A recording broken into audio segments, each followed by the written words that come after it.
Le diable utilise 3 portes pour éteindre l'amour dans ton couple.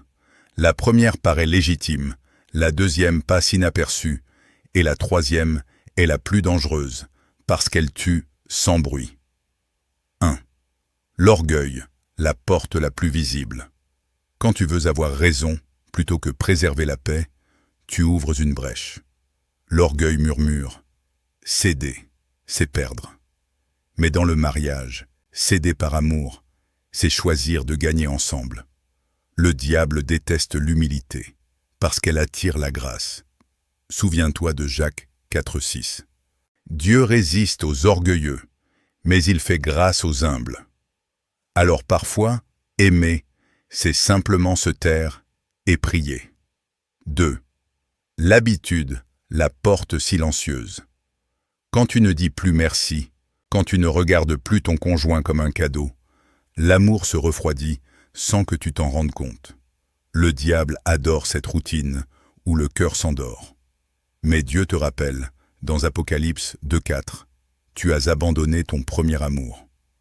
Reviens à ce regard du début, à ces gestes faits par amour, pas par devoir. La gratitude est une armure contre l'ennemi. 3. Le silence émotionnel, la porte la plus toxique. Quand on parle encore, mais plus de ce qui compte. Quand on se touche, mais sans se connecter. Ce silence-là est un poison lent. Le diable s'y glisse, nourrissant l'incompréhension et la froideur.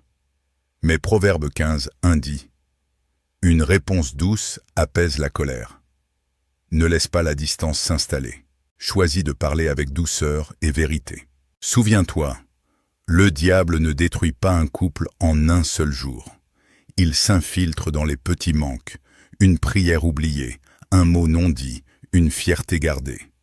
Mais si tu décides aujourd'hui de refermer ces portes par la prière, Dieu restaurera ce qui semblait perdu.